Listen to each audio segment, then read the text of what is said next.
Go! Here it comes. Look at her go! Fucking sucks. What do you Oh mean? my god. How dare you? You can't Doing even her kill- best. Did you level her up? She couldn't even damage the guy. No. She's level 9 and 3 mod 3. Crownslayer, the newest 6-star welfare, and the most broken operator in Arknights. Being the 4th 6-star executor specialist meant she had a lot of competition. But somehow Hypergriff managed to push the power ceiling even further with her. And it all starts with her first skill. Smoke and Mirrors truly is an appropriate name for this, because although the numbers might look small, she can absolutely shred some enemies, as you can see on screen right now. It only takes Crownslayer 4 hits to kill this elite Familia crossbowman, which literally ties with Texas S1.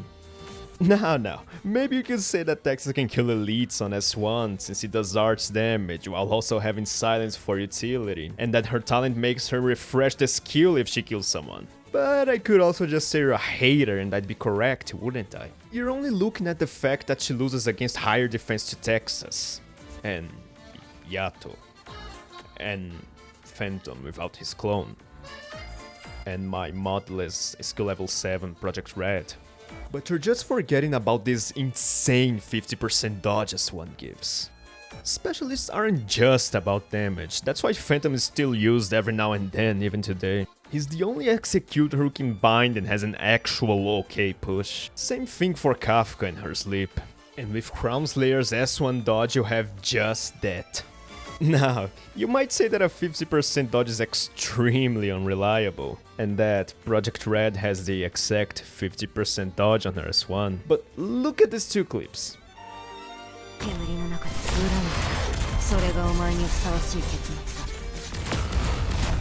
Now, why did Crownslayer survive here but Red didn't? Is it because my Red is SL7 so her dodge chance is lower? Maybe. But also because of this insane talent 1 that reduces enemies' hit rate on the 8 tiles around her when a skill is active. So if you combine her skill dodge with the enemy hit rate debuff, she will basically never die. Crownslayer S1 has Texas altered DPS, is pretty much immortal with talent 1, most of the time. And it doesn't kill shit too fast, so you get to actually enjoy her animations. It's the perfect skill. So you should M3 this as soon as possible if you care about meta even a little bit.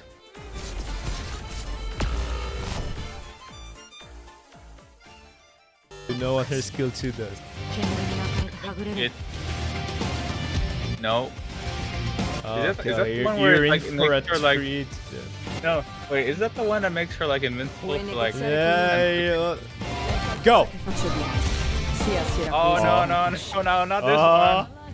This is the thing that just drops and does nothing. Oh, what do you? Well, you see, you're using her wrong. You're supposed to retreat her, right? Right now. And with that, we arrive at the strongest skill in the game, Crownslayer S2. And as you can see, they were cooking with how much text there is. Have you ever been in a predicament like this one? With dozens of enemies coming at your operators that you wish you could... Oh wait, wrong click. Let me just fix the...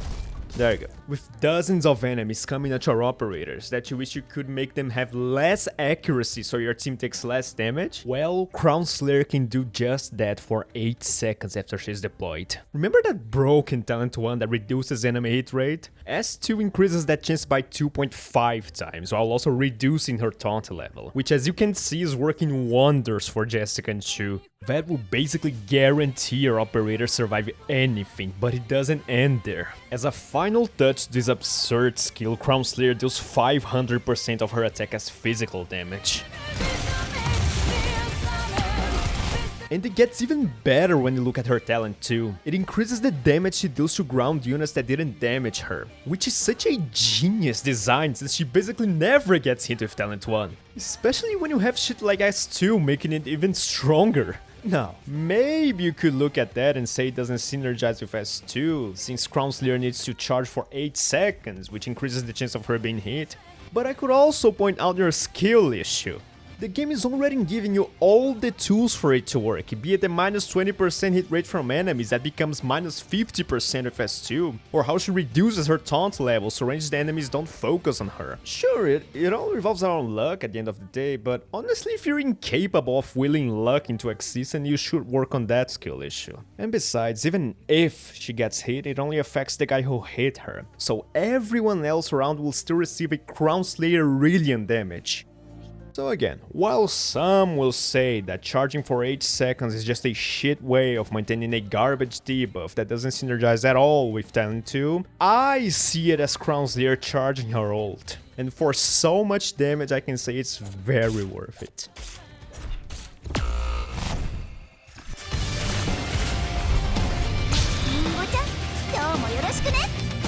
I think Orphan's gonna die. It's fine. Don't worry. This guy is gonna die. It's all according to Suzerain's gonna die. Suzerain's gonna die. It's all according to K-Cup. Oh.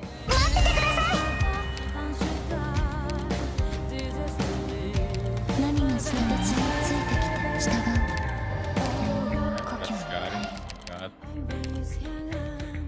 Shamar, and we got Crownslayer, and then Warframe. There you go.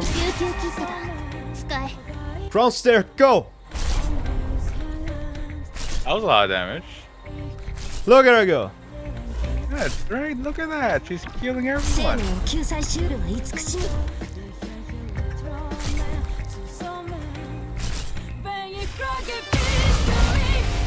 Wait, that's it?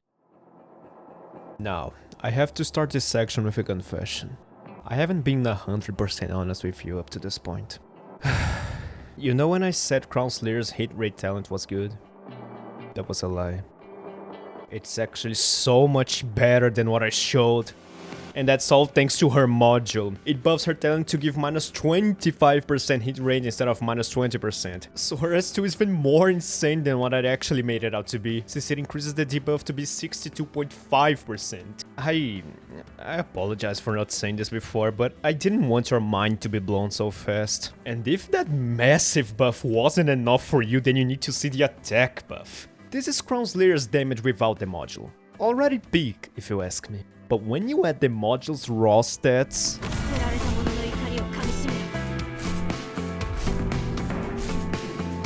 Yes, we're literally adding another digit to the damage she deals per hit.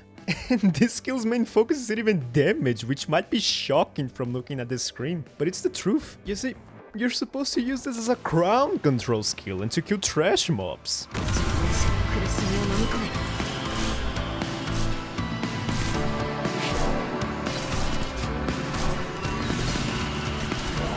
It's pretty great, as you can see. And this isn't even the most ideal scenario for her.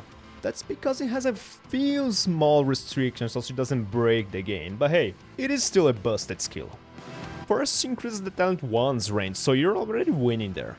Second, as you can see now she becomes invisible and gets 0 block. So even things like Tallulah fireballs can't hit her this way. Then last, but certainly not least, she starts dealing these double hits. And as you can see, Crownslayer can perform them in very quick succession. With a really good detection too, she can hit this guy the instant he enters range. Now, maybe you think there's a catch. Surely there's no way S3 is broken. No way she can deal this much damage while being able to attack this fast and have such a good detection. Well, you'd be right to think that. You see, the cooldown between her attacks is 2 seconds, so with a 16-second duration skill that means Crownslayer can deal 8 hits. That is, unless you're against one mob. Because you see, she would be too broken if all 8 hits came out on one enemy. So understandably, they gave her a 6-second cooldown on hitting the same target, meaning you only get 3 hits on them. The optimal target count here is 3 then, that way she will waste no time other than the 2 seconds between each target, while also optimizing her 4-second stun. Or have Crownslayer one-shot every mob she hits. Oh, what's that? Only having 3 targets in range is ridiculously specific, and the only mobs that die to her in one hit is ridiculously weak shit, when nowadays most of the stuff you put her against will never get one hit killed, and even when you get her ideal scenario the result is extremely mediocre. No. Those are pretty valid concerns, but I think we're going back to the same problem we had on S2. S3 is giving you all the tools to win, you just need to get good. Do it like her song says and figure it out, you know? Crownslayer has an insanely busted kit, with a shit ton of damage, basically immortality for your team and even more damage on S2, not to mention her amazing crowd control on S3. That, yeah, he kinda has some restrictions, but he can still carry. She's the most broken operator in Arknights, and you should N9 her, and mod pre her, and get her to max level. Those are just some facts though, so comment what you think if you disagree, that way I can promptly delete it. Make sure to subscribe and leave a like too while you're at it. And if you want to see Crownslayer at peak performance, go watch this video. That's it then, bye. 優れた技術に適切な戦術。お前たちの作戦がこれほど効率的なのもうなずける。